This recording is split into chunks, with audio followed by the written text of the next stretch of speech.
Chers internautateurs et internautatrices, amateurs de jeux, bienvenue dans cette activation toute spéciale et particulière parce que nous n'allons pas parler de jeux, mais de jeux. Pas d'un jeu, mais des jeux. Grâce à M. César qui est là et qui représente Atalia, un nouvel entrant dans le monde ludique, dans le secteur. Alors on te connaît un petit peu, mais tu viens avec une autre envie, une autre proposition.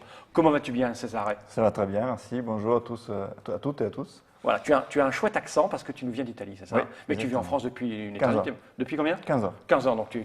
Et malgré tout, mon accent, je n'arrive pas à le perdre. Ouais, mais c'est bien, ça fait tout ton charme. Donc on te connaît, parce que d'ailleurs tu l'as placé juste derrière toi, mais c'est caché par ton épaule. Tu avais fait ça. C'est mon début. Voilà, t'es tout début. Donc...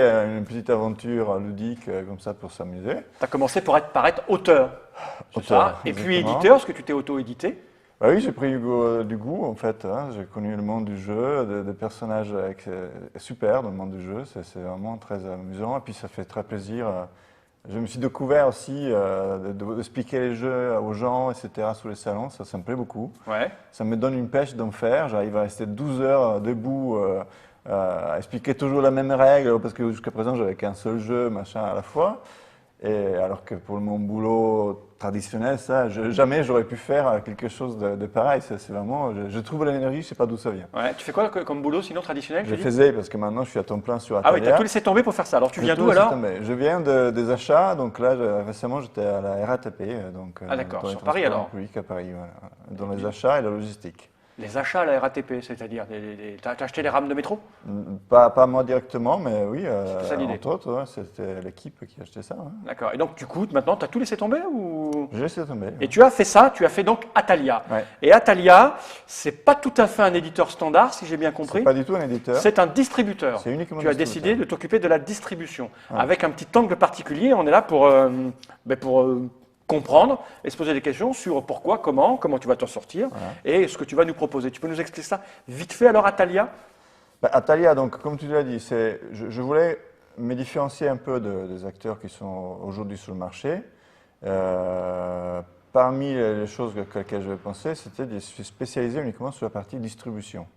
Donc pouvoir travailler avec des éditeurs et leur laisser le métier d'édition qu'ils savent faire très, très bien, mieux que moi-même. Donc voilà, chacun son métier. Je me suis dit, moi j'ai des spécialités, des connaissances, une expertise achat et logistique. Donc pourquoi n'allier pas l'utile à l'agréable? Et donc du coup l'idée de fonder Atalia. Donc distribution, certes, mais tu viens avec un certain nombre de jeux qui sont d'anciens jeux, des jeux qui viennent plus ou moins d'Italie, plutôt de nouveautés, comme Coyote, c'est très italien ça par exemple. Italien. Tu vas avoir une ligne éditoriale spécifique, bien précise. Tu vas chercher, non? Non, c'est plutôt du familial, mais il y aura aussi des exceptions. Il y aura des jeux, je cherche des jeux pour enfants. Je n'ai pas encore trouvé des bons. Moi, j'ai aussi, par philosophie, je veux avoir un catalogue relativement restreint, alors pas trop, parce qu'il faut pouvoir utiliser les différentes dépenses de communication, etc. Donc il faut avoir aussi de la quantité. Mais avant la quantité, je voulais avoir de la qualité. C'est pour ça que la plupart de ces jeux-là, par exemple, viennent d'Essen. Je les ai découverts avant même Essen. À Essen, ça m'a permis de rencontrer et pouvoir négocier avec les éditeurs et me faire connaître surtout. Leur expliquer mon business plan. En retournant d'Essen, j'en avais plus de 30 de jeux. J'avais 3 valises pleines de jeux. Donc l'idée, c'était de dire, maintenant, on va prendre les meilleurs. Lesquels? Alors, puisque moi j'ai des goûts qui sont à moi, c'est pas forcément ceux de tout le monde. J'ai collaboré avec 2 ludothèques et une association ludique qui sont sur l'île de France. Donc si je peux les nommer, c'est l'espace ludique Marcel Aimé, Decilio Molino, et puis la ludothèque des Bruits-sous-Forges et l'association Jouer le jeu, qui est de Clichy à côté de Paris également. C'est-à-dire tu collabores avec eux, tu vas essayer les jeux avec eux? C'est-à-dire qu'on a fait une journée entière chez eux, où les jeux étaient, il y en avait plus que ça, parce qu'il y en avait une trentaine. Ils étaient tous sur la table, à l'entrée, et puis les personnes pouvaient rentrer, choisir ce qu'ils voulaient et jouer. Donc j'avais fait préparer des fiches, des formulaires, où les personnes pouvaient noter les jeux. Alors d'un point de vue esthétique, parce que c'est quand même important. Important, bien sûr. C'est un peu la De porte plus en plus. d'entrée, hein, c'est la Ah, porte c'est de d'entrée, plus en et puis plus la important. qualité augmente de plus en plus, effectivement. Et après, et puis une note aussi de la mécanique, une fois qu'ils ont testé les jeux. Donc après, statistique à la main, je fais la sélection. Et voilà, donc j'ai pris des jeux qui ne sont pas forcément ceux que moi je préférais, Mais ceux qui ont du potentiel finalement. mais ceux qui, visiblement, les gens préfèrent. Donc, voilà. On va peut-être rappeler ce que c'est que le métier de distributeur finalement, hein, parce que parmi les gens qui nous écoutent, il y a beaucoup de gens qui connaissent un peu comment fonctionne le secteur. Mais en fait, le distributeur, c'est la personne qui est chargée de faire le lien entre l'éditeur et les magasins où ça va être vendu. Tout à fait. C'est ça. Donc en gros, un distributeur va essayer d'avoir un catalogue assez large Oui. pour que quand une boutique commande, elle puisse commander un certain nombre de jeux pour que l'envoi soit intéressant au niveau frais de port, etc., etc. Donc plus le catalogue est grand, plus il est de qualité, plus les commandes sont faciles à passer. Voilà. Il y a de grands distributeurs en France. Il y a Asmodée qui est un des plus gros, un leader. Il y a Yellow qui est venu, puis il y en a plein de petits qui sont arrivés derrière. Alors il y a des distributeurs un peu particuliers comme Gigamic qui sont éditeurs, distributeurs, mais qui distribuent un peu surtout leurs jeux, parfois des jeux étrangers. Alors que Asmodée, qui était plutôt éditeur au départ, est devenu distributeur et puis au fur et à mesure a délégué l'édition à des studios, puis se focalise plutôt sur la distribution, parce que ce sont des métiers différents et ça demande une structure. Un distributeur va en fait avoir un entrepôt dans lequel il va stocker les jeux. Tu me contredis si je me trompe. Donc l'idée, c'est de trouver effectivement un certain nombre de jeux pour remplir un catalogue et stocker tout ça. Et puis les amener aux boutiques. Et en général, le distributeur prend un pourcentage sur le prix de vente, une concession que fait l'éditeur, puisque du coup, il a tout un travail à ne pas faire. Il se concentre sur l'édition du jeu. Il va travailler les graphismes, la mécanique, etc., les coûts de fabrication. Et puis, il va aller chez le distributeur. Une fois que la production sera lancée, les palettes ne vont pas aller chez l'éditeur, parce qu'en général, l'éditeur, il n'a pas de grands locaux, hein, il a des bureaux simples. Et ces palettes, il faut qu'elles soient stockées quelque part, donc chez le distributeur. Et là, le distributeur, son boulot à lui, c'est de contacter toutes les boutiques, on est d'accord, pour montrer les jeux. Tu parlais de communication. C'est devenu de plus en plus le travail du distributeur, en fait, cette communication. C'est pour ça qu'il y a un pourcentage qui est pris. Le distributeur se débrouille pour aller sur des salons, des festivals. En fait, il y a comme qui dirait une mutualisation des efforts. En gros, en tant que distributeur, tu viens ici avec tous ces jeux. Donc, tu vas réduire le coût, puisque tu arrives avec ta voiture, ton transport, etc., pour présenter un maximum de jeux. Pardon ? Les tramways. Le tramway, un maximum de jeux, alors que normalement, il aurait fallu que lui se déplace, lui se déplace, lui se déplace, lui se déplace. Du coup, on mutualise et c'est beaucoup plus facile. Et quand tu vas voir des boutiques, j'imagine que de temps en temps, nous on reçoit souvent des petits distributeurs qui viennent, et il y en a d'autres, Paille Édition, qui comptent de s'agrossir, etc. Il y a 3 boutiques à Orléans, en général ils viennent à Orléans, et puis ce qu'ils font, c'est qu'ils vont aller voir les 3 boutiques. Tu as prévu d'aller voir les 3 boutiques qui sont là ? Une seule. Une seule, voilà. Mais... C'est ce que font les distributeurs. Ils ont pour objectif de contacter ces boutiques pour faire des démonstrations, expliquer le public à qui ça s'adresse, quoi, comment, pourquoi.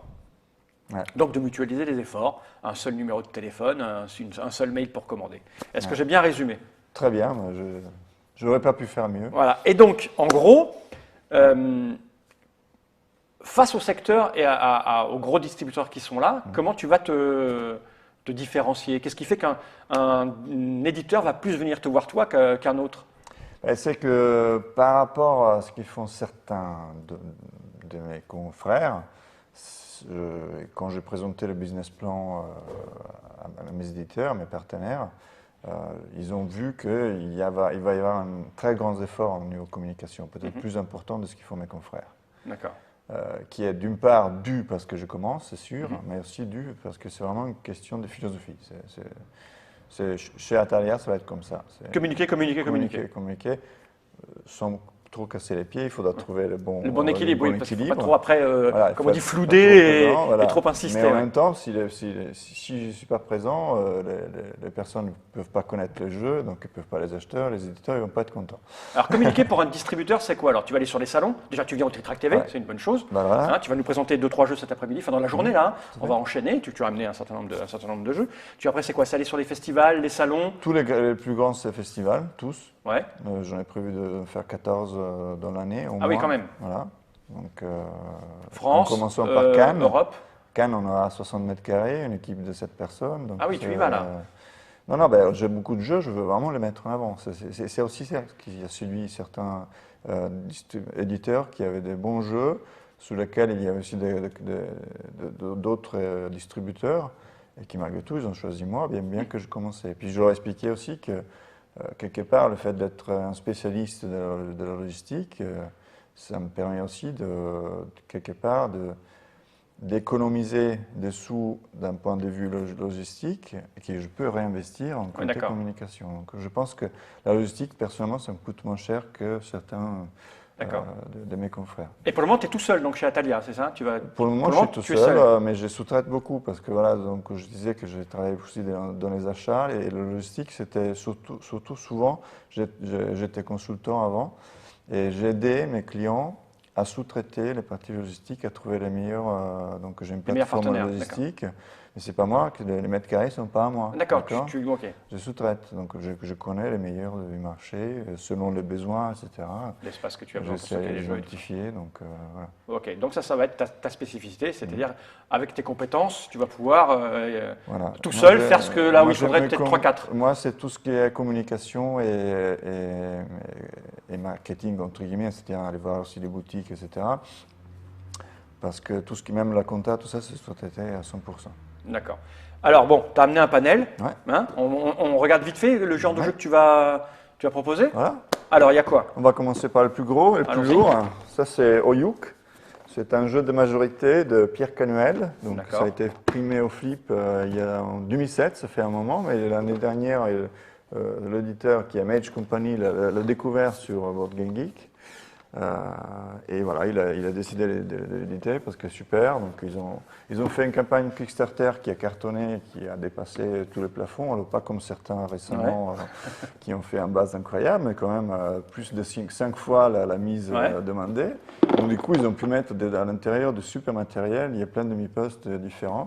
Donc il faut construire une ville des villages préhistoriques. Il y a 9000 ans en Anatolie. Voilà. Il y a du matos, ouais. Voilà. Donc ça a été financé sur Kickstarter, c'est ça l'idée? Ouais. Effectivement, une fois qu'on l'est lancé sur Kickstarter et qu'on doit fabriquer les boîtes, surtout quand on en a prévu d'en faire 1000 et qu'on se trouve avec 5000, il faut les distribuer. Exactement, voilà. Et voilà, mais ça c'est typiquement le jeu sur lequel il y avait beaucoup de gens, donc beaucoup de concurrence, et il a failli convaincre que tu allais t'en occuper comme il fallait. Que c'était mieux de travailler avec moi plutôt qu'avec quelqu'un d'autre. D'accord. Et c'est une compagnie étrangère qui l'a fait? Mage Company. C'est deux amis grecs qui sont implantés en Bulgarie, qui ont édité un jeu d'un Français, qui distribuent avec un Italien en France. Voilà, le monde, monsieur, comme ça, le monde. L'Europe, le monde. Donc ça va arriver quand? Ah ben ça c'est déjà arrivé là. À partir de la semaine prochaine. D'accord. Il devrait arriver en stock cette semaine. Ça va coûter combien ça? Parce que c'est du. C'est 2,20 kg. 2,2 kg 200. 2,2 kg. Ouais. Ça va coûter combien ces 2,2 kg? Ça c'est 45 €. 45 €, prix public boutique. Prix public, voilà. D'accord. TTC. Donc là, on a du jeu à l'allemande, du cube en bois. Non, il n'y a pas de cube en bois, c'est plus de meeple, il y a des tuiles. Oui, c'est l'idée. Hein, un gros plateau, c'est un jeu de majorité, il faut créer des villes. Dans chaque ville, il faut être celui qui a le plus de maisons, à l'étage, le plus de villageois, le plus de bétail, il y a des zones clos, etc. Donc après, à la fin de chaque tour, on va regarder dans chaque ville qui est majoritaire, on gagne des cartes, et avec les cartes, on gagne des points. Ou bien ces mêmes cartes, on peut les utiliser. Tu peux me montrer, c'est un gros plateau. Oui, il a l'air grand, c'est pour ça que je regardais. Mais... Je peux me cacher derrière. Voilà. On va le mettre comme ça. Comme ça, on doit aller chercher. Voilà. Ok. Voilà. D'accord. Donc, comme je disais, on construit les différentes villes. Là, il y a des cartes qu'on pose. Et si on est majoritaire en four, on gagne la carte qui est ici. On est majoritaire en totem, on gagne la carte ici. Dans chaque village, on va regarder les majorités. Et les cartes peuvent être utilisées soit pour gagner des points, soit pour construire. Il y a des logos dessus, soit en four, etc. Donc ça ne me donne pas des points tout de suite, mais ça me permettra peut-être d'être... Voilà. Ok, c'est un jeu de gestion traditionnel européen. Oui. C'est ça, comme on les aime sur Trick-Track en général. Oui. C'est ça l'idée. Encore une fois, en ludothèque a beaucoup plu, donc... Ok. Et à SN aussi, ça pouvait pas. S'ils ont levé, comment tu as dit, 5-6 fois la mise. Ouais. Donc c'est que ça a plutôt intéressé les gens. On a quoi d'autre après? On commence par un ça, classique. Le public peut-être le connaît déjà dans une boîte différente. Il est passé chez Tilsit, puis il est passé chez Gigamic. Gigamic, voilà, c'est un jeu italien. C'est un jeu italien, c'est Spartaco Bertarelli, qui est un grand monsieur qui a une grande expérience, qui a édité plus de 130 jeux dans sa carrière. Et c'est un excellent jeu. C'est étonnant, c'est que il soit passé d'éditeur en éditeur. Je pense que c'est un jeu qui n'a pas rencontré le succès qu'il mérite. Quand je dis succès, c'est un jeu qui devrait se vendre à 100 000 ou 200 000 exemplaires en France, parce que c'est juste excellent comme jeu. C'est super simple et super. On va peut-être. Je crois qu'il y a une vidéo où il y a la version Gigamic où on explique, mais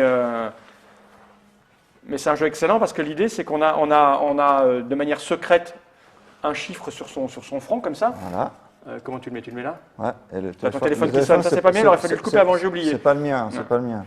Et l'idée c'est qu'on va jouer à plein de joueurs, on a tous un petit numéro, on ne sait pas le total que ça fait, mais à son tour on va être obligé de proposer un chiffre.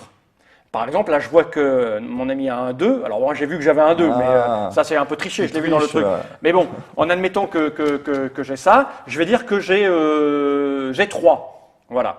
Et puis Césaré voit lui que j'ai. T'as un chiffre, donc voilà. il faut deviner le total des plumes en jeu. Alors il faut imaginer, il faut normalement être au moins 3, c'est mieux. Et donc moi je vois les chiffres des autres personnes, j'ai dit un chiffre, j'ai dit 7. Voilà. Et puis la personne suivante doit dire soit 8 au plus, soit dire non je ne crois pas, et du coup on va tous regarder. On va révéler donc, et effectivement. Si j'avais bon. Lui, il se chope un coyote qui se coche, qui se met là. Soit si moi j'ai triché, effectivement, j'ai dépassé, j'ai trop bluffé, parce que voilà, à la base c'est un jeu de bluff. Du coup, c'est moi qui suis démasqué et je prends un coyote. Alors, au bout de coyote, on élimine. Voilà, alors ça a l'air simple comme ça, mais il y a un certain nombre de cartes dont on connaît la valeur, et puis on va les piocher les unes après les autres. Donc à bout d'un moment, on peut se souvenir de ce qui est sorti, pas sorti. Et surtout, il y a des éléments avec des chiffres négatifs, comme le -5, ou des éléments spéciaux. Voilà, max 0, point d'interrogation, parce que c'est une carte qu'on va retourner au pif, etc. x2, on multiplie le total, etc. etc. Et ça a l'air de rien, mais c'est absolument excellent. C'est très convivial et marrant quand on est à un certain nombre. Jusqu'à combien il est celui-là? Jusqu'à 6. Donc on commence à 6 et on s'élimine les uns après les autres. Et moins on est nombreux, plus ça devient tactique et stratégique. Et quand on est en tête à 2, c'est juste colossal. C'est un très très bon jeu Coyote. Ouais. Et donc qui revient, là, a priori. C'est une version multilangue mais italienne que tu proposes, c'est ça? Oui. Ben non, il y a le français. Il y a toutes les langues, mais je veux dire, c'est l'éditeur. Dans les règles, l'éditeur avec Olifante, qui est un éditeur de Turin, donc de Milan, pardon. C'est plus Tilsit, c'est plus Gigamic, tu as mis directement la boîte, ils l'ont faite multilangue et c'est celle-là que tu vas distribuer. Ok, ça c'est déjà disponible ou ça va arriver? Tous sont tous disponibles, sauf CD6, ce sera à partir de mars, on n'en parle tout à l'heure. Alors on a quoi là? Spellcaster. Spellcaster qu'on va voir tout à l'heure dans la vidéo suivante. C'est un duel des magiciens. Ok. C'est un jeu principalement pour 2 joueurs, mais qui peut être adapté à 3 et à 4. Il y a la règle à l'intérieur. Donc, tu es un magicien, je suis un magicien. Tu as des points d'énergie qui sont des gemmes jaunes. Moi aussi, donc on en a 10. Et on a soit je dois arriver à 12 points de victoire sur les gemmes bleues. Donc, il y a plein de petites gemmes assez jolies. Soit je dois baisser ton énergie à 0. D'accord, donc un jeu de combat de cartes. Voilà, et il y a des cartes un peu comme dans Magic, quelque part. Il y a des effets spéciaux dans les cartes, il suffit de faire ce que c'est. Mais en fait, la particularité de ce jeu-là, c'est que la règle est super simple. Parce qu'on a 4 plateaux de couleurs différentes. Les couleurs des magies, il y a 4 magies. Et donc, au tour de rôle, on joue des cartes sur les plateaux. Et les cartes sont actives pour le joueur vers laquelle sont tournées. Donc moi, je mets une carte rouge sur le plateau rouge qui a un certain effet, pouvoir. Après, le tour d'après, toi, tu pourrais jouer une carte jaune, par exemple, ou une carte bleue. Ou pour quelqu'un, tu dis, je joue plutôt une carte rouge, comme ça, je couvre la tienne, elle n'est plus active, donc du coup, son effet, voilà. Donc c'est un jeu de combinaison et d'effets. On va faire une vidéo spéciale sur ça entier, on verra ça à ce moment-là. Donc là, on a du jeu à 2, qui peut jouer à 4, mais à 2, un jeu de combat de cartes. Donc là, on a passé 3 jeux totalement différents. Ah oui, ils sont tous complètement différents. Je voulais aussi avoir un panel avec du choix, voilà, c'est qu'il y en a pour tous les goûts. Qu'est-ce que c'est que ça? Ça ressemble à une boîte, quand on allait au cinéma dans les, Ben voilà, dans les années 80, c'était des boîtes en métal comme ça dans lesquelles il y avait les films. Eh Qu'est-ce ben, que c'est que Movie C'est un Trailer? jeu sous le cinéma, effectivement. C'est un jeu où il faut deviner, grand public, hein, il faut deviner des titres de films. Donc toi, tu penses à un film. Ok. Alors si on est entre personnes qui ne trichent pas, il suffit de... Sinon on le l'écrit note sur un papier. Sinon, Voilà, et donc on a un petit plateau. Et on a des indices visuels. Donc moi, quand je suis donc, le joueur dans ce tour, à sa petite statuette, merci. Voilà, c'est mon tour. Et à tour de rôle, je vais donner des indices. Sur le film que tu as choisi. Alors, je peux mettre. Le premier, c'est forcément la thématique. D'accord. Alors, normalement, il y a des cartes bleues qui sont plus explicites, qui disent bon, ça, c'est clairement un film de guerre, un film de science-fiction, etc. Donc, on met l'indice là. Et après, on met d'autres indices au tour de rôle. Donc, initialement, on commence comme ça. Tout le monde va essayer de dire le titre du film. Si je ne devine pas, on va rajouter un autre indice qui peut être rouge, vert. Les cartes, tu les choisis. C'est moi qui les choisis. Ouais, tu choisis, Voilà. d'accord. Tu ne mets pas ça aléatoirement. Non. Le but, c'est de faire deviner le titre du film. Donc, du coup, généralement, on ne va pas choisir des titres trop compliqués, parce que sinon, tu ne vas pas forcément le trouver. Donc, c'est pour ça que c'est un film Il faut aimer le cinéma un minimum, mais il ne faut pas être des experts de ce cinéma. Il suffit... moi, souvent, je pense à des films comme Rambo, Rocky ou Star Wars, choses comme ça que vraiment tout le monde connaît. Tu vois. Après, il faut donner des indices. Initialement, j'avais cru avoir éteint. Désolé. Ouais, ça arrive. Donc, il faut donner des indices. Et donc, initialement, si tu devines tout de suite, tu es très fort avec seulement deux indices. Donc, tu vas gagner 10 points. Moi, par contre, j'étais un peu trop gentil, je gagne que 3 points. D'accord. Petit à petit, c'est le contraire. Donc, toi, tu as toujours plus d'indices, donc tu as moins de mérite. À la fin, là, tu gagneras que 2 points. Ok. Moi, je gagne toujours plus de points jusqu'ici. C'est fait en sorte oui, il faut que tu gères tes indices, voilà, pas facile, exactement. Mais pas trop compliqué. Ok, je vois l'idée. Alors, si je vais arriver à éteindre ton ce téléphone, parce que... Mais sinon, ça fait des et c'est pas très En agréable. plus, ouais. Ok. Éteindre, là c'est bon. Ah, je n'avais pas fait OK tout à l'heure. Voilà, désolé. Voilà. Et donc, du coup, on gagne des points. C'est les billets de cinéma, comme ça. D'accord, ok, je vois l'idée. C'est un petit truc plaisant sur le cinéma pour les amateurs, avec un système pas idiot. Mais tu peux jouer avec des films intellectuels si tous tes amis ont les mêmes connaissances que toi. Hein. Exactement. Tu peux jouer avec des films de Bergman, Lars von Trier, tout ça, quoi. Alors moi, je joue aussi en famille. Hein. Généralement, chez moi, on joue surtout à des jeux grand public qui sont presque innommables ici, donc je ne ferai pas de nom. Mais ça permet de rentrer parce que oui, voilà, exactement, c'est grand public. Alors un jeu également, comme Youk, c'est sorti sur Kickstarter, qui a aussi fait un gros résultat. C'est pour ça qu'il y a besoin de plus en plus de distributeurs, parce qu'il y a de plus en plus de jeux sur Kickstarter. Peut-être aussi, oui, parce qu'il y a plus d'éditeurs, et voilà, les éditeurs doivent se faire connaître. Voilà, c'est quoi cette chose?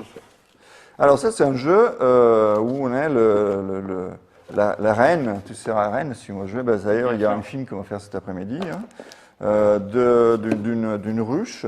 Et le but, c'est d'arriver à faire une certaine quantité de miel qu'on va définir à l'avance selon la longueur du jeu qu'on veut. Donc 3, 5 ou 7 miels. Donc on a, là aussi, il y a plein de matos. On peut le mettre là pour qu'on le voit. Voilà. D'accord, des Donc dés, initialement, on a une ruche qui est composée de 3 cases comme ceci. On a des cartes qui sont disposées. Est-ce qu'on va peut-être montrer le... On le voit pas? Oui, on le voit. Petit. Ça là. Voilà, exactement. Donc là, on a des cartes qui sont posées sur la table de cette façon-là. Je vais mettre à l'endroit, c'est mieux. D'accord. Et donc, selon, on a des abeilles. C'est les dés. Les abeilles, c'est les dés. Donc, on lance les abeilles, etc. Initialement, donc, du coup, ont une valeur pendant le tour. Et je les pose selon leur valeur sur les cartes pour faire certaines actions. C'est un jeu de placement d'ouvrières en l'occurrence. Okay. Et donc après, on peut du coup soit élargir, si on a un dé là, on va récupérer un alvéole de plus, donc on va avoir une ruche plus grande. On peut avoir des œufs, Les œufs, on peut les faire éclore. Ce qui fait qu'on aura plus d'abeilles à placer. Exactement. Ok, je vois l'idée. On peut aller sur les fleurs, récolter du nectar et utiliser deux abeilles de la même valeur pour aller sur 4 nectars de la même couleur et le transformer en miel. D'accord. Donc c'est une gestion de ces ressources, ces abeilles, ça va où les mettre. D'accord. Avec les dés, on les jette et avec les numéros, on fait. Voilà, on les jette dans le tour, on les j'aime bien. positionne tous, toutes. Tous ou toutes les dés? On les C'est masculin? Un dé. Voilà. Excusez-moi aussi. C'est rien, ça. Et du coup, c'est des abeilles aussi. Du coup, les abeilles, les dés, c'est une. Voilà. Et à la fin de la partie, donc à la fin du tour, on va regarder toutes les actions selon où on a mis les dés. Et les résoudre. Là, il y a une question de majorité aussi. Pour gagner le nectar, il faut être majoritaire sur la fleur. On s'est positionné. Bon, encore un jeu à l'allemande. Ça, c'est anglais. Mais c'est anglais, ça. Mais voilà. C'est un jeu européen assez rigolo parce que moi, j'aime bien les jeux où on lance des dés et il faut se débrouiller après avec les résultats qu'on a fait. Voilà. C'est-à-dire que tu dois gérer le hasard, un peu comme dans Château de Bourgogne et autres. Voilà. Et ça, on va faire une vidéo dessus complète? Oui. D'accord. Bon, je serais curieux de voir ça. On met ça là-dedans. Donc là, on a 2 jeux un peu pour déconner, 2 jeux un peu à l'allemande, un jeu un peu américain, mais pas trop, parce qu'il y a des sorts. Qu'est-ce qu'on a d'autre? Voilà. On va rester sur un jeu américain. Ok. C'est un jeu sur lequel on s'est dit initialement, c'est une thématique connue, c'est quelque part une mécanique initialement aussi connue de jeu. Il y a eu beaucoup de versions de loup-garou, il faut le dire clairement. Mais bon, quand j'ai vu sur Board Game Geek une note moyenne de 7,7, plus de 3000 personnes qui ont voté, je me suis dit, il doit y avoir quand même un intérêt derrière. Donc, du coup, effectivement, on l'a fait essayer en ludothèque et ça a confirmé cet intérêt. En fait, les intérêts, c'est que par rapport à ses ancêtres, si on peut dire comme ça, donc on peut faire montrer. Il y a aussi une vidéo qu'on va faire tous ensemble. Chaque joueur a un personnage. C'est des tuiles qui ne s'envolent pas avec le vent. On a aussi des jetons. Mais c'est le même principe, jour-nuit, et puis... par contre, c'est de 3 à 10, on joue à moins que les loups-garous de Exactement, parce que tout se passe en seule nuit. Donc, le dit le titre, loup-garou pour une nuit. C'est-à-dire qu'au bout d'une nuit, donc, tous les joueurs font leur action selon le personnage qu'ils ont. On se réveille tous, on discute, on papote 5 minutes, et on doit identifier quelqu'un à tuer, d'accord? Si la personne qui meurt, c'est un villageois, c'est le loup-garou qui gagne, et vice-versa. C'est juste une nuit, donc du coup c'est rapide, et ce qui fait aussi qu'il n'y a pas d'élimination, c'est-à-dire qu'au bout de 10 minutes, la partie dure entre 10 et 15 minutes, voilà, 20 minutes, vraiment, si on veut beaucoup parler, mais encore, ça arrive rarement. D'autant plus qu'il y a une application gratuite qui va sortir en février, fin février, même en français, elle existe déjà en anglais, on a la traduite, qui, sur smartphone, ça permet de faire un peu le modérateur. Parce qu'en fait, il n'y a pas besoin de modérateur, parce que il y a des jetons. Tu veux dire le meneur, on appelle ça en français, le meneur. Voilà, donc, on a des jetons ici qu'on peut garder, donc on dort tous, mais je sais que le loup-garou, il y a un chiffre 2, je ne sais pas si on le voit. Tiens, pour montrer, il y a un chiffre 2, le sbire a un chiffre 3, le sbire a un chiffre 3, etc. Donc je sais que je regarde avec un petit peu comme ça, je vois que le loup-garou se réveille avant l'autre, donc je dis le loup-garou, réveillez-vous, je fais toute votre action, machin. Endormissez-vous, après ce soir, etc.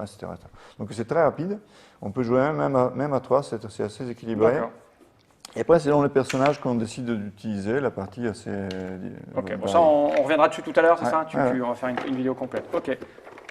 Donc ça, on va le mettre là. Voilà. Quoi d'autre? Bon, juste... T'as quand même gardé un truc... Je l'ai gardé parce que en France, ça ne s'est pas vendu beaucoup, mais pourquoi, à mon avis? Parce qu'il n'y a pas eu assez de communication, d'où je reviens à cette volonté de se différencier, de beaucoup communiquer, et j'espère bien communiquer. Je suis ouvert à toute critique. Si vous avez des meilleures versions à proposer, je suis à votre écoute. Donc ça, c'était un jeu qui a eu un bon succès parce qu'il a été édité en Chine, il a été édité en Russie. En Russie, il a fait même 2 éditions. Ils ont fait de run, je ne sais pas comment on dit en français, de tirage. Merci. Donc c'est un jeu familial de cartes. Il faut le mettre là aussi, sinon on ne voit pas. Voilà, on a donc des cartes qui sont mises sous la table. On a fait une vidéo avec toi. On avait fait une vidéo, donc peut-être le mieux c'est d'aller chercher Robotrock. vous allez le trouver. Un petit jeu qu'on peut pratiquer avec ses enfants, tu vois, de 2-4 joueurs à partir de 7 ans. Il suffit de savoir compter. Mais les adultes, ils trouvent leur compte aussi parce que c'est un jeu qui est vite très tactique également. Donc ça s'explique rapidement. Mais... Donc Robotrock, il sera distribué par Atalia. Voilà. Il y a Primiera, donc on avait vu Scoia'tta qui est un jeu de Spartaco Bertarelli. Donc là, Spartaco Bertarelli s'attaque à un classique de jeu traditionnel italien qui s'appelle la Scopa. Qui d'ailleurs, je crois que c'est un jeu d'origine espagnole, Escoba. Oui. Surtout, c'est beaucoup joué en Italie. Et donc, il a fait une variante avec des cartes d'excellente qualité, avec des excellentes, de très belles illustrations. C'est au format tarot. C'est au format tarot. La Scopa. Voilà. Et donc ça, c'est un classique jeu de cartes, la Scopa. Oui. C'est un peu comme chez nous la belote. Quelque part, oui. Alors, c'est un peu plus simple comme règle, mais aussi, c'est le même type de jeu quand même. Quand je dis que c'est comme la belote, c'est-à-dire l'implication culturelle. Voilà, il y a les joueurs de belote ou de tarot. Exactement. Dans les pays bordant la Méditerranée, il y a la Scopa, qui a connu des variantes. Donc ça répond à la variante qui s'appelle Scopone, parce qu'on joue avec beaucoup plus de cartes en main, donc il y a un aspect gestion des mains plus important que la Scopa. Mais surtout, dans la Scopa, il y a des points qu'on gagne selon le type de cartes qu'on récupère. Il y a un point qui s'appelle Primiera, c'est-à-dire qu'on doit mettre une carte de chaque couleur de ce qu'on a récupéré à la fin de la partie. Voilà. Okay. Et donc, du coup, on utilise des cartes traditionnelles d'habitude, et on doit savoir quel est le score. Donc, celui qui a la somme la plus élevée gagne le point de Primiera. C'est quelque chose qui est presque impossible de se souvenir. Moi, je ne me rappelle jamais. Donc, déjà, la première chose, si vous voulez jouer à la Scopa, au Scopone plutôt, là, vous n'avez pas de problème parce que vous avez le chiffre indiqué dessus, donc, tout bêtement. Et puis, la grande nouveauté, c'est donc généralement, on joue par équipe. Et on joue toujours avec la personne qui est en face. Okay. Ici, par contre, on a des cartes qui vaut 1, tu peux les montrer là, normalement il y a un autre quelque part, qui ont une flèche, je ne sais pas si ça se voit, la flèche, voilà, exactement. Et donc si je joue la carte avec la flèche de droite, en premier, je joue avec mon voisin de droite en équipe. D'accord. Sinon, je joue avec la personne 1, selon la carte que je joue. Ça change un petit peu la stratégie. Donc, du coup, ça change beaucoup parce qu'en fait, il faut arriver à 11 points. Donc, généralement, il y a 4-5 manches faciles. C'est un jeu rapide, malgré tout. Et donc, chaque manche, on gagne les points ensemble. Par contre, à la fin de la partie, c'est seulement un joueur qui gagne. Voilà. Tout à fait. Ok, je vois l'idée. Petit jeu de cartes, donc, un peu rethématisé. Voilà. Ensuite. Les jetons. Ah oui, les jetons, ouais. On a même oublié on va remettre après. C'est pas grave, on va en jouer après. Ego Master, on a reçu l'auteur ici. Oui, il était venu nous montrer le jeu. Donc du coup, il est distribué par toi. Il est distribué par moi. Je me souviens qu'on avait parlé de la distribution quand il était venu, il voulait s'occuper de tout seul. Et je lui avais dit, il me semble, tu sais, la distribution tout seul, c'est épuisant. Donc il vaut mieux faire appel à un professionnel. Et je vois qu'il a compris du coup. Oui, tout à fait. Donc du coup là aussi, pendant les tests, il a bien fonctionné, il a trouvé son public, parce que c'est un jeu de questions, donc comme ça peut être un Trivial Pursuit, etc. Et en boutique, souvent, on n'a pas de Trivial Pursuit, on rentre dedans, parce que c'est une grande marque, donc du coup, voilà, c'est toute une question de distribution qui est plutôt orientée grande distribution. Et qui a le gros avantage que, à la différence d'un Trivial Pursuit, c'est beaucoup plus gai, beaucoup plus amusant, parce qu'il y a aussi un aspect poker. C'est-à-dire que quand on répond aux questions, il y a des points qui sont marqués dessus, donc si je réponds, je gagne ces points-là, mais je peux aussi, parce que parfois il y a des questions qui sont en couple, donc je peux me défier. Donc je dis, moi je vise 200 points, 2000 points au lieu de 1000 par exemple, sur cette question. Est-ce que tu me suis ou pas? Si tu me suis et je réponds bon, les 2000 points, je les pique à toi. D'accord. Si par contre tu dis non, je pense pas, je me sens pas capable, parce qu'il y a un indice avant, ça peut être une question sous Paris par exemple, est-ce que tu te sens bon sur les questions sous Paris? Tu dis non, je ne connais rien sous Paris, donc tu laisses tomber, du coup je gagne 2000 même sans répondre. Voilà. C'est vraiment comme le poker. Et en même temps, c'est des questions. Donc, Ok. culture générale, il y a un peu de culture geek aussi, c'est sympa. Bon, on l'avait reçu, on a fait une vidéo, donc la vidéo est en ligne, hein, si vous voulez voir comment ça Voilà. fonctionne, on a joué. Et bientôt, puis, il y aura une extension avec des nouvelles questions. Là, il y en a plus de 1200, des questions quand D'accord. même. Donc Ego Master, c'est maintenant chez Atalia. Voilà. Et il reste ces deux petites boîtes là-bas. Voilà. Un autre jeu de Spartaco Bertarelli, c'est Dice Run. On sent bien le rapprochement italo-italien. Hein. Bah, écoute, normalement, forcément, le fait de parler l'italien, Voilà, ça aide au niveau du contact au niveau et des du contacts. relationnel. Donc, ça faisait longtemps que j'étais en contact avec Olifante. Olifante distribue Robotrock en Italie. Ils sont très amis avec Spartaco Bertarelli, donc on a fait connaissance. Et puis c'est une personne extrêmement sympathique et compétente dans la partie ludique et pas seulement. Et voilà, donc c'est un plaisir de travailler avec lui. J'imagine. Alors Dice Run. Source de conseils aussi importante. Dice Run, c'est une course de dés, comme dit le mot anglais. Donc là, je ne les lance pas parce que sinon, après, pour les ranger, il faut 3 heures. Donc on lance tous les dés, on fait un groupe comme ça. Après, on a des cartes. On a des objectifs secrets qui peuvent être celui de faire gagner un dé orange qui vaut 6 ou un dé vert qui vaut 5, etc. Donc on a des objectifs comme ça. Et puis on a des cartes qui servent à faire avancer, alors soit les dés qui vaut 1 par exemple, donc du coup on prend tous les dés qui vaut 1 et on les met dans un groupe à part avant. Après on peut utiliser ça par exemple, on fait avancer tous les dés bleus. Donc tous les dés bleus qui étaient là vont là, tous les dés bleus qui étaient là vont là, etc. Ok, je vois l'idée. Au fur et à mesure, il y a des groupes qui se créent un peu comme dans une course de cyclisme. D'accord, ok. Okay. Très bon ça. Donc le but, c'est d'avoir des dés de ces objectifs dans le groupe de tête. Okay. Donc il y a 4 cartes qui apparaissent pendant le jeu, parce qu'il y a 4 manches, étapes.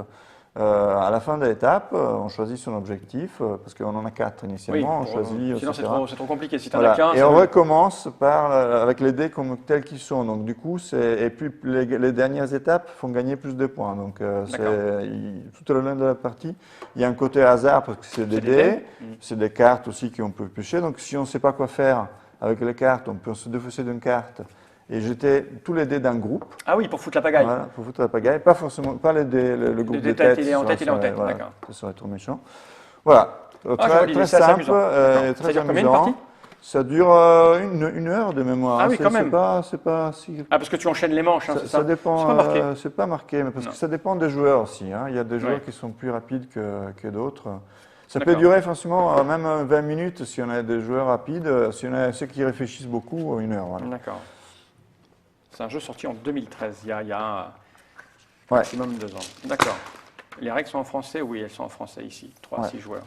D'accord, je vois l'idée, c'est amusant comme principe. C'est très amusant. Et voilà, le design est un peu rêche. Le design, c'est un jeu qui est quelque part un peu, comment dire, son thématique, comment ça s'appelle Abstrait. Abstrait, voilà. En même temps, c'est une course de dés. Ouais, voilà. je vois l'idée, Ok, ça c'est rigolo. Très. Et le dernier? Un autre jeu très rigolo, ça c'est un jeu français de Monaco. Oui, on les a reçus. On a reçu ces jeux. Pas pour ce jeu-là, mais on a reçu leur premier jeu. L'auteur, il est venu avec sa sœur, etc. C'était très, très sympathique. Du coup, ça c'est un petit jeu de rapidité. Pareil, il l'a fait sur un truc participatif, ça, non? Il l'a fait sur Ulule. Sur Ulule, hein, c'est ça l'idée. Les Européens, c'est plus difficile d'avoir Kickstarter, donc sinon il faut avoir des bons amis aux États-Unis. Aux États-Unis, c'est ça l'idée. Donc dans ce jeu-là, on a des pots de couleurs. On a Sam qui est un renard un peu maladroit qui va peindre des arcs-en-ciel. Et puisqu'il est maladroit, il fait plein d'erreurs. Et donc du coup, on a des règles qui s'appellent une règle duo 0, on va voir ce que ça veut dire. On a des cartes comme ça, on retourne la première carte.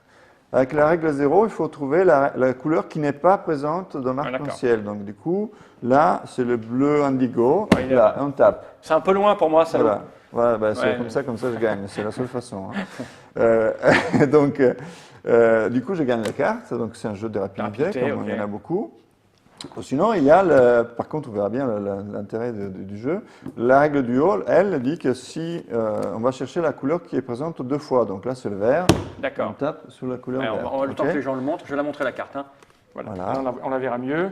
Donc, le vert, il est 2 fois. Ce n'est pas un arc-en-ciel tout à fait standard. Il y a une couleur qui manque et une couleur en double. Okay. D'accord. Après, ça c'est la règle de base. Dans la règle de base aussi, il y a aussi une particularité, mais en général, il y a une particularité, c'est que si je devine là j'avais pris vert, je peux décider de retourner la carte Ah oui. qui est toujours vert, Mais écrit en rouge. mais écrit en rouge et avec sous fond bleu. Donc quand on va à rapidité, surtout si en plus on a le malheur que deux cartes là par exemple soient Sur la pareilles, côté, c'est assez rigolo. Voilà. On se Ouais, trompe, ok. bien sûr si on se trompe on perd une carte, hein, donc le but c'est d'avoir le plus de cartes. Et après il y a des règles supplémentaires, donc on fait un premier manche comme ça en 5 minutes, donc tout le monde peut rentrer, même des enfants. Après, il y a des couches avec des règles supplémentaires qui se rajoutent, Pour compliquer la qui chose. font que la règle est toujours plus compliquée et qui, du coup, est adaptée aussi à un public adulte. Et renouvelle le jeu quand tu es habitué, Voilà. hop, tu Donc, rajoutes par ça, exemple, ça va plus trop. il y a une règle qui s'appelle pagaille. Si on trouve la couleur marron à l'intérieur, la couleur marron, c'est pas une couleur C'est de l'arc-en-ciel, donc c'est une erreur. Donc, on dit pagaille. Donc là, le premier Ok. il gagne une carte, le dernier il perd une carte. machin, Je vois etc. l'idée, ouais. Ça, c'est quoi? C'est élément d'édition, ouais. S'il n'y a pas d'erreur, on doit taper dessus, on a dit pas mal. Voilà, chose Ok. comme ça. Il y a une règle supplémentaire qui dit on ne regarde pas seulement l'arc-en-ciel, on regarde aussi le renard. La Parce couleur que du vous voyez renard. que le renard est jaune et il y a du rouge. Et puis il y a même une tache marron. Voilà, donc du coup là, marron, Voilà, pagaille, pagaille. Ok. etc. Je vois le Donc, genre, alors, et puis il y a une autre règle qui se rajoute. Et puis, il y aura un petit goodie qui sera disponible avec carte supplémentaire. Avec Pour une Cannes carte supplémentaire, oui. Ouais. Voilà. Ok. Donc, Ça, venez au stand de Datalia, il y aura Il y aura bonus tout pour ça tous. présenté, et des efforts faits, puisqu'il y aura du monde pour t'aider à Il y aura présenter même tout ça. l'auteur. Oui, forcément, il habite pas loin. Je pense que l'illustrateur, Olivier Fagnière, passera aussi sera là faire aussi. une séance de dédicace. Ok, donc ça te fait combien de jeux ça pour le moment? 1, 2, Ça fait 3, 4, 5, 11. 6, 7, 8, 9, 10, 11, 12, je vois moi. Ça fait il y en a 13 ici sur la table, si Ouais. tu comptes bien. 1, 2, 3, 4, 5, 6, 7, Et 8, on a 9, vu 10, 11 pour le 12, moment. 13. Voilà. Pourquoi on a vu 11? Parce qu'en fait, il y en a deux il y a qui ces vont deux-là. se rajouter. Il y a ça Voilà. et ça. C'est Argentum Verlag, c'est un éditeur allemand. Là, par contre, c'est vraiment des jeux allemands, quelque part. Avec une particularité, généralement, les jeux allemands, il n'y a pas beaucoup d'interaction. On va le mettre à l'endroit. Ouais. Pour le peu d'expérience Ça- que j'ai ça des jeux dépend des lesquels, Allemands, hein. voilà. Il y a tout. Là, il y en a beaucoup, surtout sur celui-ci, c'est un jeu de... Alors, pour parler politiquement correct, c'est un jeu de diplomatie où on se fait aussi des coups bas. D'accord. Tu veux Voilà. dire un jeu d'enculé en politiquement pas correct. Voilà, je ne voulais Ça, pas le l'idée. dire. Ouais, moi, je peux le dire, moi. Voilà, Moi, ok, je peux le dire. très bien. Donc là, c'est en allemand, hein, on va le éditer en français, ça s'appellera Sauve qui peut. Et du coup, j'ai une question parce que je vois derrière qu'il y a marqué Zedman. Oui. Mais Zedman, c'est Parce que Philosophia la version anglaise a été rééditée par par eux, Zedman. voilà. Et du coup, c'est pas Philosophia qui le fait en français, c'est un peu. Voilà, Oh. il n'est pas arrivé en D'accord. France. En fait, c'est un jeu de 93 qui a été réédité récemment en Allemagne et pas seulement. D'accord. Et ils le font en français, donc du coup, tu t'occupes de la Et on le distribution. fait en français. Ouais. D'accord. Ils comptaient le faire en français, le distribuer eux-mêmes. Et puis voilà, ils m'ont connu, ils ont aimé D'accord. aussi dans mon approche. Donc Ok. du coup, je les ai aidés moi avec des correcteurs. D'ailleurs, là, c'est David Perez, c'est l'auteur d'Ego Master qui s'occupait de la correction des règles. Donc c'est un jeu, on peut le montrer, on a un gros plateau, on a tous des rescapés donc il y a un bateau qui coule Ouais. et tout le monde monte à bord de canots de sauvetage comme ceci. Donc chacun a des pions qui sont des marins, etc., de son écurie, et il faut les sauver. Donc il faut aller sur les îles là. D'accord. Et selon l'île et selon le type de personnage, on gagne plus ou moins de points. D'accord. Alors c'est un jeu de diplomatie, pourquoi? Parce qu'en fait, tout ce qui se passe dans le jeu, ça se passe par votation. Donc tu as montré les cartes. Il y a les cartes ici. Hein. C'est des cartes qui servent à voter. Alors les cartes marron, là, c'est des cartes, celle de droite, c'est une carte capitaine, c'est une sorte de joker. Et après, il y a des cartes jaunes, vertes, oranges, etc. C'est pour voter, effectivement. Initialement, donc c'est des petits bateaux qui sont en mauvais état, donc ils prennent l'eau. Donc on doit décider, l'eau c'est le petit, Les petits ronds qui jetons sont là, de ouais. ronds, etc. Donc on les met dessus. Et s'il n'y a pas de place il y a des joueurs, donc il faut jeter. Balancer quelqu'un à l'eau. Eh, c'est Exactement. totalement amoral, immoral et Voilà, scandaleux. et mais en même temps c'est démocratique parce que tout le monde vote. C'est on démocratique, décide, oui, c'est bien sûr. démocratique, on décide Ok. qui jeter par-dessus bord. D'accord. Après, on décide on décide d'abord sur quel bateau il y a quelqu'un qui doit sortir. Après, on décide, les personnes qui sont sur le bateau décident qui va sortir. Après, on décide quel bateau on fait avancer. Et là, pareil, on vote. Après, il y a une petite phase qui dit on fait sortir de bonhommes du bateau pour les remonter sur un autre bateau. Donc, il y a aussi une côté stratégique qui fait que parfois on se retrouve à l'eau parce qu'on ne peut pas remonter sur le bateau d'où on descend. Donc, si tout le monde s'est déjà casé, du coup, on se retrouve à l'eau et du coup, le personnage est éliminé. Et voilà, et on continue tant que les bateaux Ils ne sont pas arrivés jusqu'à là. D'accord, je vois l'idée, c'est un jeu de fourbasse. Je ne connais pas le terme, mais c'est ce jeu où tu te fais des amis, mais en fait, ce n'est pas tes amis. Ouais, des alliances qui se rompent aussitôt, quelque part, c'est créé, se rompent. Après, ça dépend du joueur aussi. C'est pour des gens pas susceptibles, généralement. Ça, c'est pas arrivé encore, puisque la traduction n'est pas faite. Ça, c'est pas arrivé, non. Ça, c'est à partir de mars. Ok, donc on a un peu de temps. Fin mars. Et Gaucho? Gaucho, qui est déjà existant en français, mais qu'on va corriger, parce que d'ailleurs, il y a même un article de Dr Mops, il me semble, qui est sorti là-dessus je ne lis pas il y a quelques temps, après Seine, comme il a découvert comme moi. Et là, c'est un jeu qui est excellent, mais la règle française était un peu pas terrible. Voilà, on pouvait l'améliorer, donc là-dessus, on est en train de la corriger également. Et donc ça, c'est un jeu de gestion des dés. Alors, on peut prendre ça qu'il y a un peu de majorité également. Donc, on a des vaches qui sont mises sur le pâturage, etc. On a un petit peu, donc là je ne monte pas, mais ce qui est très rigolo, c'est que pour les dés, on a un enclos, donc on lance des dés, et on n'a pas les dés qui partent partout, et puis c'est dans la thématique. On a le rodéo des dés. Et donc, autour des rôles, on choisit 2 dés. Et avec ces dés-là, qui ont certaines valeurs, soit on met des gauchos, donc on a une écurie de gauchos, sur des vaches, selon la valeur. Donc, si on a un dé de 6, on peut la mettre sur une vache qui vaut 6, par exemple. Si on a un dé de 3, on peut la mettre ici, parce que vous voyez, tu vois qu'il y a un 3 petit, mais par contre, il est fatigué, le gaucho, c'est un peu paresseux, donc il dort. Si tu le mets dedans, il est couché, tu le couches. D'accord. Ou sinon, tu peux les mettre selon leur valeur sur des 15 actions, etc., qui ont des actions particulières, diverses et variées. On peut même piquer des vaches aux adversaires, etc. Et donc, quand on a une ligne de vaches sur lequel il y a des gauchos partout, les vaches reviennent à la maison, donc chacun récupère ses vaches, et on commence à créer des séquences de vaches qui doivent être croissantes ou décroissantes. D'accord. Si on casse la séquence, on est obligé de les vendre. Okay. Et la vente des vaches, ça donne un nombre de pesos égal à la valeur supérieure de la séquence, fois le nombre de cartes. Donc, si on a 3 cartes et la valeur c'est supérieur, ça fait 3 fois 6, 18, voilà, etc. Ouais.